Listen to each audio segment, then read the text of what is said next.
Again, about 450, 500 rounds over 2 days. Day one is primarily learning that gross motor skill of the draw, the presentation. There's 7 steps to that. The rotation, which she's very linear robotic in most of her presentations anyway, but definitely between like day 1 to day 2. Just a significant difference in watching how tight your rotation was, keeping the gun real tight and retention ready. We actually did some shooting from retention ready, and she started off, you know, shooting from the side here, being a little kind of intimidated by that because she couldn't see the sides, didn't want to have the gun too close to her body. And then, I mean, by like the end of that section, she was actually moving with the gun, shooting from retention ready, and getting hits right next to each other on a small paper plate at about, you know, 10 feet away. That was just awesome. So she did really well with those skill sets, moving to barricades, moving to cover. Actually was able, because of just the outstanding marksmanship, the level of her intuitiveness and responding to the teaching and so forth, was able to just give her a very limited amount of instruction. I would tell her one time, and I mean, she would get it. So I was actually able to give her even more advanced techniques. You'll see her in some of the video rolling over and shooting upside down, canting around the barricades and so forth. Exceptional. But then we went to the next class, was the hostage taker shooting class, which is probably one of our most advanced classes. And the skill set goes from, you know, like you have a bachelor's degree in school, and then all of a sudden you graduated your bachelor's degree and you did real well and you have A's, then you go in for your master's degree, and now it's this whole new higher skill set and higher level, and it's, you know, it's like you said, kind of beyond the realm of a lot of stuff that you've done before. Is that, I mean, is that fair to say? Tell us a little about that. So yeah, it was I mean, stuff that I had never even thought of doing. So so give us some examples of that. Well, the speed at which you were having me shoot was something that I had never done before, because I just take my time. Once again, I'd say I was like most people who shoot, and I, you know, pick out my target and I take my time and I shoot at it and shoot for a nice tight group or whatever. But keeping both eyes open and moving while shooting and shooting with speed, a certain cadence or a certain amount of speed, was just foreign to me. So, yeah, and so like right away, starting off with the one exercise with the tie plate at 40 feet, that was pretty frustrating. I've had other students get mad. The drill is 3 6-round magazines at 40 feet. You don't time the changeovers in between, but you have to shoot 18 shots on a 9-inch pie plate at 40 feet in 20 seconds. So you have to have a pretty good cadence to that, right? Yeah, if you think that's easy, that's not easy. Yeah, and even like we've had some people comment on the plate drill video where we're shooting 5 plates, about 21 feet across, about 21 feet deep, and to get that target acquisition and get the gun up and not get your misses. I mean, I'm sorry, not get your hits, you know, and you miss. That gets a little frustrating, and you think, why am I not hitting this? And it's right there, and it's this little 8-inch plate, and you should be able to hit it.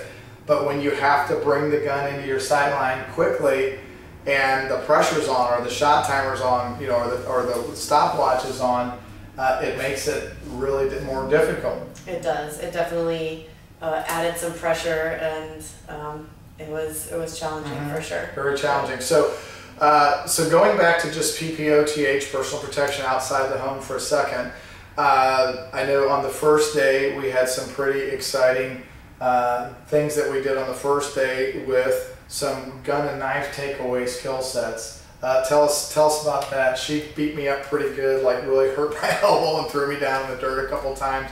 You said that you really loved that. Yeah, I had to throw you in the gravels a few times, and he was teaching me gun takeaways and knife takeaways and things like that, and it was stuff that I'd never done before, but it was probably, that was one of my favorite parts. I don't know, it was just she talked about that for like 2 days. She thought it was really fun, but it was really cool to know that, you know, I'm smaller, and it's not about how big I am or how big the person is who is attacking me or whatever. it's all about technique.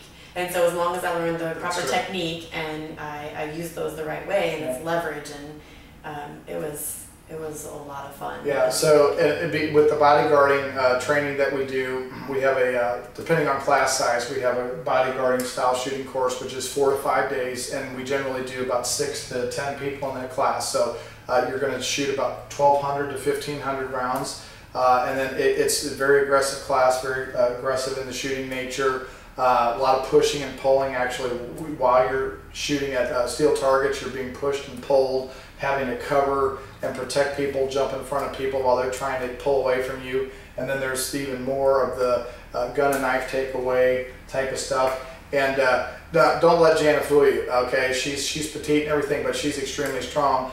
So that does obviously help. I mean, when you're having to fight off an assailant. However, there was a couple times where, I mean, she just put me on her hip, and where her nice Glock 17 is here with her custom holster. She put me on her hip, took that gun, took my elbow, and just put it on the hip, and I mean, I could not move, and there was one time where my elbow popped, and I thought, uh-oh, that's it.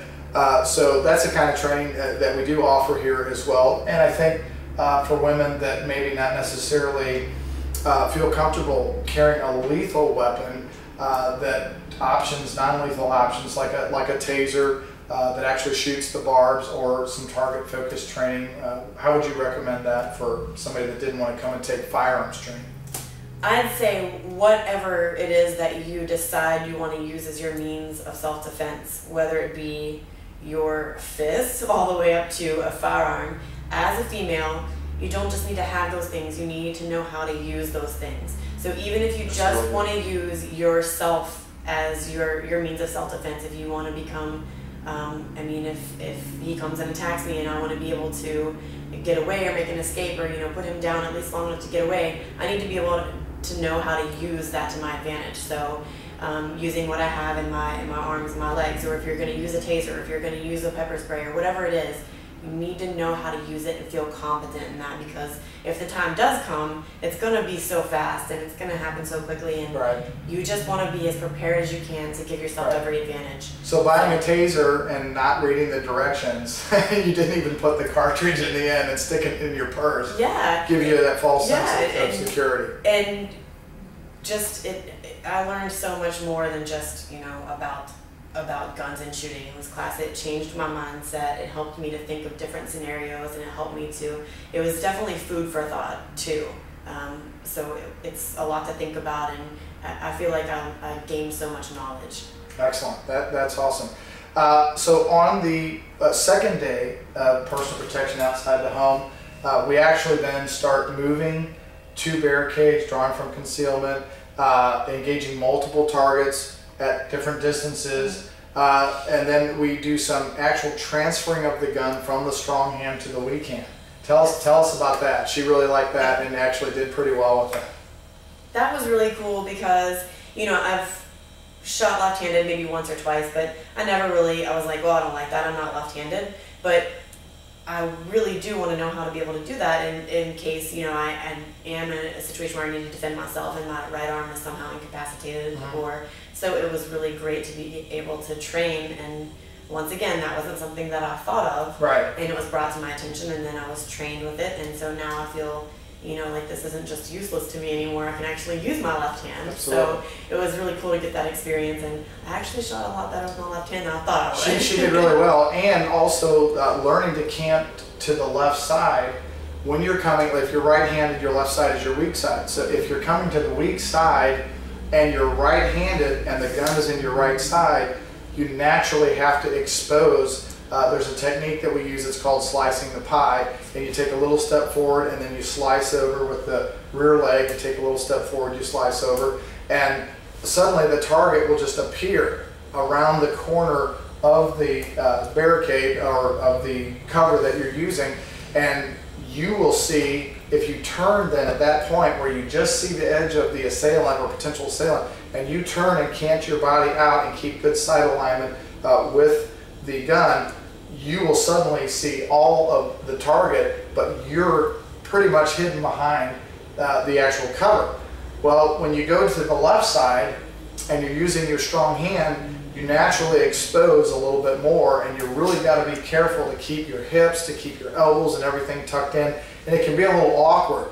But if you can master transferring the firearm into the weak hand and then approaching and keeping both eyes open, which is paramount because the dominant eye will actually focus on the front sight at the moment that you squeeze the trigger. You don't have to try to do that. The target will become slightly blurred or obscured, the rear sight becomes slightly blurred or obscured, but then that front sight remains clear and sharp. And Janna did very well with that in transferring the gun into the left hand, stepping towards the barricade and then keeping her body behind the barricade, canting out. And even though she was shooting with her left hand, her right eye was still picking up the front sight, and she was getting her hits pretty well. I thought you did very well with that. Good trigger control, good breath control, and so forth. So that was pretty exciting. Yeah. Yeah, that was definitely a new challenge for me, and it was a lot of fun. Yeah. And then how about shooting upside down? You had never shot upside down before like that? No, and that was really fun too. That was good. Yeah. We did another drill too, where as you're walking forward, there's a gun call given for the rear. And there's two different ways you can actually stand and turn. You can turn to the left or you can turn to the right, and the way you access the firearm is a little bit different depending on which side you turn to, or if you're walking with a friend or a spouse or a loved one or whatever, and you need to blade your body in front of them to protect them as you're turning around to draw the firearm. But then I showed her another technique that actually, if you felt somebody was walking up behind you, had a gun, you're already just facing forward to just draw the firearm and bend down and actually shoot upside down. And if somebody shoots at you, they're generally going to shoot right over you. And if you can learn that it doesn't matter what position I'm in, if I'm at 12 o'clock, 3 o'clock, 9 o'clock, or completely upside down at 6 o'clock, my sight alignment remains the same. And if you can keep the gun like a vice in your hands as you're keeping that sight alignment, it doesn't matter if you're inverted or not, you can actually just get the same quality of hits that way. So she did really well with that. That was probably something new for that. Yeah. New experience there too. That was definitely new. Very cool. Very cool. So then we went from personal protection outside the home to the next day was her fourth day here with the actual hostage taker shooting. And well, let me backtrack just one real quick before we transition into that. If you could say also in regards to, because I always try to ask this about all the classes, what would be the #1 takeaway thing that you got from the NRA personal protection outside the home course? What would you say that would be? It's going to be hard to say this is the #1 thing that I got from it. So it would just have to be the mindset thing. I keep going back to that, but it really was that defensive mindset. I just, since I carry my gun concealed, I just carried my gun concealed and felt like if I needed it, it would be there. But it really showed me how to use that for self-defense and introduced me to a lot of situations or situational thinking about how I would be using that for self-defense, how to access it when I'm using it for a self-defense situation, and how to use it quickly. So a lot of just mindset stuff that I wasn't thinking about. And that actually is a good thing to touch on as a female, and so I'm kind of glad we backtracked just for a second. Women have a lot of options when it comes to carrying, and so with those options though comes a massive responsibility when it comes, especially to holster purse carry. There is a holster purse section in the personal protection outside the home, as well as fanny pack or man bag section for the men. And so when we got to the holster purse section, that wasn't as easy as what we thought, was it? No, not even close. And when I first started carrying, that was how I carried, was in my purse, and I thought, oh, okay, it's in my purse, I'll always have my purse with me. If I need it, I'll just grab it. But actually, the technique used to remove the firearm from your purse and how you would position your body and to protect yourself and all that stuff was stuff that I just never thought about. And to keep from sweeping other people as you're drawing, to keep from dipping the muzzle into your body as you're reholstering the gun.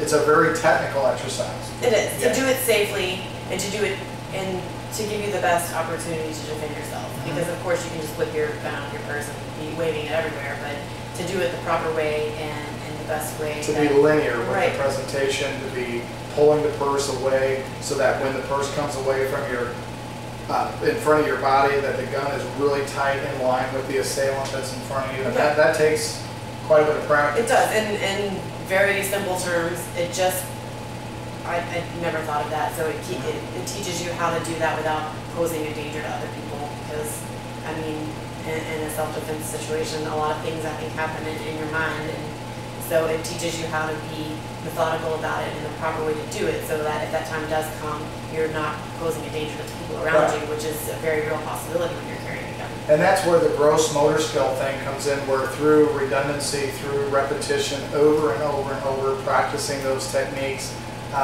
you develop a subliminal, instinctive, reactionary response to danger, similar to if somebody crosses the double yellow line with their car, they're coming at you head on. You don't have to think about getting out of the way. It's instinctive, it's reactionary, it's subliminal. You don't want to have to think about, oh, which pocket is my gun in my holster purse. You've accessed the gun, hundreds and hundreds of times already. You know that there's no lipsticks, pens, or any other things in that compartment. It's completely free of obstruction. You've pulled the purse away from the gun, over and over. You've joined, extend, and... Well, let me say this. Sure. Because like I said, I purse carried before, right? And this is something that I think happens with a lot of people. And I did practice. I'm like, I'm not just going to have it in there and not know how to bring it out of my purse. So I did practice pulling it out of my purse and pointing it at what would be my target. But how did I practice that? I practiced it in a way that I thought would be best. But there was no method to it. There was no, I didn't think about all the other things about, would I be sweeping someone that's standing over here, or what if, I cross across my body like this and then they grab my arm, or I didn't think about any of those things. I just did it in a way that I thought would be best, but there was no reason for it. So through the training, I was able to learn a way why this would be a good way to do it, and how to do it that way. Because if you practice doesn't make perfect. Practice makes perfect. Sure. So if you're practicing something the wrong way, then that's no good either. Right. And that's really well articulated. And again, as Janna said earlier, we don't claim to have every answer to, or have the only way of doing anything as far as guns are related and gun practices. However, we want to make sure that our way is not only effective, but it's safe.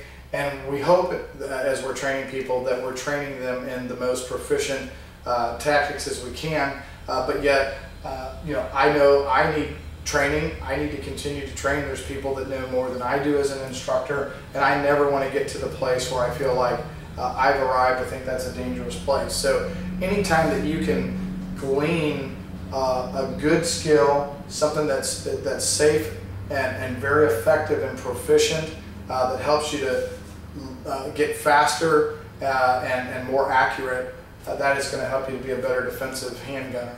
Well, I never got from the instructors in the class, I never got the impression that they're saying, this is the way that you do it, and anything anybody else tells you is wrong, this is just how it's done. I got the impression that this is a way that works very well, and then we'll teach you how to do it this way. So the way that I was practicing before, when I carried in my purse, I don't carry in my purse anymore for my own reasons, but before, when I was practicing drawing from my purse, it was a way that worked for me, but it had a lot of consequences that were not present in my mind. So after taking a class and learning those things and thinking about those things, learning from someone who has experience or who has developed a method that works for certain reasons, I think that is so beneficial and crucial. That's great.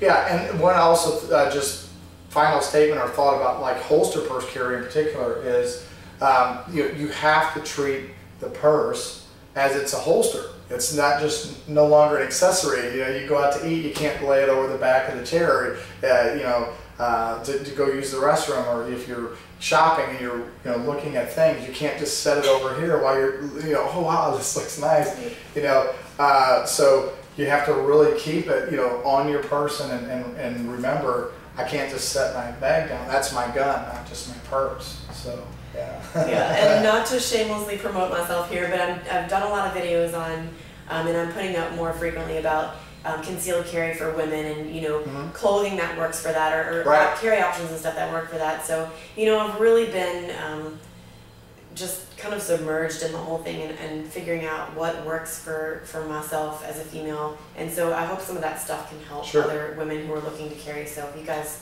you know, check out some of those videos and stuff, I think that, you know, the purse carry stuff, I cover some of that. And yeah, and also now there's options for women like a bra holster, thigh holsters, certainly like a front carry. You'll see in the video where Janna, in the actual hostage taker course, which we're getting ready to talk about, we had her all decked out with 2 guns. She had her Glock 17 with her custom Kydex. Go ahead and show it off there, Janna. there it is again. So there it is again, the Glock 17 with the custom pink Kydex holster. And she had her double mag pouch, left weak side, and then she had a shield, Smith & Wesson shield, and a front carry, and then had an extra mag pouch for that when we went into the hostage taker shooting course. That's a transition fire course, and then you have to have 2 guns on you, and we'll explain that in just a second. But if you want to talk just a second about, you know, bra holsters, thigh holsters, we actually made her a little thigh holster here while she was here, and it actually is very simple, and it's just really effective. Yeah, when I first decided to start carrying on body as opposed to purse carry, and again, it's individual, you know, whatever works for a person the best, that's, you know, just find that a method that works best for you, and then kind of, you know, work towards perfecting it or figuring out what the best solution But is. practice it, right? Practice. With that garment. Practice Don't just throw your whatever- dress on and throw your holster or thigh rig holster on and then go out and think, if I get attacked, I'm going to know exactly how to do that. Training, You gotta training do and it. practice is the most important component of any of it. So don't just have it, practice with it. But my point is that there are a lot of options available. Whatever you choose to do, that's fine. But I highly encourage other women to carry on body. It is possible. It takes a little bit of doing, just figuring out what holsters work for you, where they can go, what clothes you can wear with them. But it is very possible for all different body types. I mean, I'm a small person, and I don't want to wear big sweatshirts and frumpy clothing, Sure, so sure. I've found methods that work for me where I can still like what Sure. I'm wearing, and I Well, can Jan- still enjoy fashion and Yeah. wear nice things. She came out this morning. We had a radio interview here in St. Louis this morning, and first she comes out very nice fitting jeans and a nice top, and had her bodyguard 380 tucked right in the front, and I couldn't see anything